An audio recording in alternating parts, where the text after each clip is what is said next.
समाजाला जे मागच्या 70 वर्षापासून जे एसटीच्या अंमलबजावणीसाठी आणि सर्टिफिकेटसाठी येणाऱ्या प्रत्येक सरकारनं जे आम्हाला 70 वर्ष जे वंचित ठेवलं आणि जे आम्हाला जे दारिद्र्य रेषेखाली जे आमची वागणूक केली प्रत्येक सरकारनं येणाऱ्या 70 वर्षापासून ते आता आम्हाला जे डॉक्टर बाबासाहेब आंबेडकरांनी 36व्या क्रमांकावर धनगर हाच एसटीचा खरा धनगर समाज आहे हे ज्यावेळेस राज्यघटनेमध्ये त्यांनी लिहून दिलं असताना देखील प्रत्येक येणाऱ्या सरकारनं आम्हाला कोपऱ्याला गुळ लावायचं काम केलं। आता आमच्या लक्षात काही गोष्टी आल्यानंतर आता आमच्या धनगर समाजाला जो अन्याय आतापर्यंत आम्ही सहन केला ते आता आम्ही अन्याय सहन करणार नाहीत म्हणून आज धाराशिवमध्ये रत्नादेवीच्या तलावामध्ये आज आम्ही जलसमाधीसाठी उभारलेलो आहोत। जोपर्यंत सरकार आमच्याकडे लक्ष देत नाही आणि सरकारचा प्रतिनिधी जोपर्यंत येत नाही तोपर्यंत आम्ही पाण्याच्या बाहेर येणार नाहोत आणि आमचा जीव जरी गेला तर आम्ही पाण्याच्या मध्येच राहणार आहोत एवढं मी सरकारला आजच्या माध्यमातून सांगतो। आमचे 4-5 जे बांधव आहेत पंढरपूरमध्ये ते गेल्या 10 दिवसापासून उपोषणास बसलेले आहेत आणि त्यांचा सुद्धा जीव वेठीस धरत आहे सरकार जीव जाण्याची वाट जर पाहत असेल तर सरकारला आम्ही नक्कीच धडा शिकल्याशिवाय राहणार नाहोत आणि सरकारने जर आमचा प्रश्न एसटीचा प्रश्न मिटवला तर नक्कीच आम्ही धनगर समाज त्यांच्या पाठीशी खंबीरपणे उभा राहू। जर नाही मिटवला तर त्यांना आम्ही येणाऱ्या विधानसभेला नक्कीच धडा शिकल्याशिवाय राहणार नाहोत, सत्तेतनं हद्दपार करू।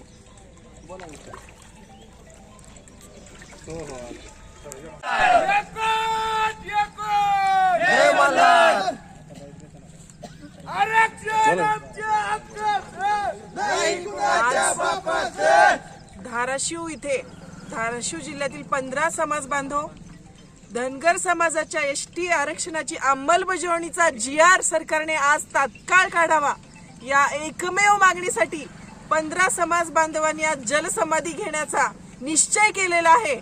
आणि या झोपेचं सोंग घेतलेल्या सरकारला मला सांगायचंय किती कॅबिनेट गेल्या तुमच्या 2014 पासून का आश्वासन दिलं तुम्ही धनगर समाजाला खोटं आश्वासन कधी तुम्ही हे आश्वासन पूर्ण करा। आम्ही ऑलरेडी धनगर समाज एसटी मध्ये आहोत आमची समावेशाची मागणी नाही त्यामुळे तुम्हाला सरळ सरळ फक्त एक GR काढायचे एक पत्रक काढायचे ते राज्य सरकारच्या हातामध्ये आहे आणि धनगर समाजाची फक्त एक अंमलबजावणीची मागणी पूर्ण करून तुम्हाला धनगर समाजाला हे अन्याय दूर करण्याची ही संधी आहे।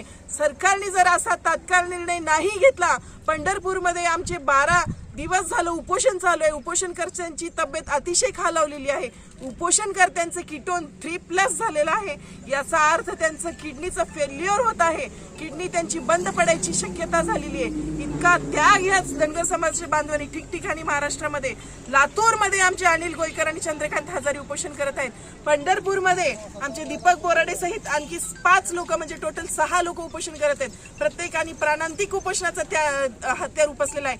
आज आमचे 15 समाज बांधवांनी जलसमाधी घेण्याचा निश्चय केलेला आहे। इथे सुद्धा शासनाचा कोणताही प्रतिनिधी आलेला नाही। आम्ही सरकारचा जाहीर निषेध करतो विरोधी पक्षाचा सुद्धा जाहीर निषेध करते। शरद पवार गट असतील उद्धव साहेब असतील राहुल गांधींचा गट असेल स्वतः हे दोन्ही एकनाथ शिंदे साहेब असतील उपमुख्यमंत्री देवेंद्रजी फडणवीस असतील अजित पवार गट असेल यापैकी एकही लोकप्रतिनिधी इथे आलेला नाही।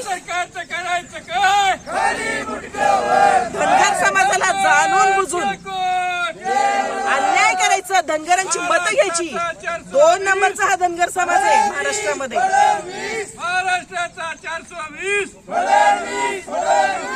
महाराष्ट्रामध्ये धनगर समाज हा 2 नंबरचा आहे।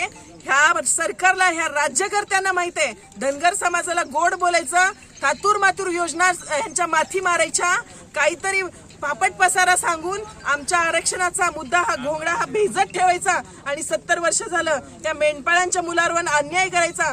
कधी धनगरांना तुम्ही जागे होणार आहात कधी तुम्हाला राजकीय प्रगल्भता येणार आहे कधी आपण एकत्र येणार हा माझा धनगर समाज सुद्धा सवाल आहे। महाराष्ट्रातल्या धनगरांना पेटवून उठा ठिकठिकाणी आंदोलन आपले जे काही संविधानिक मार्गाने आपल्या समाज बांधवाला पंढरपूर इथे तुम्ही या।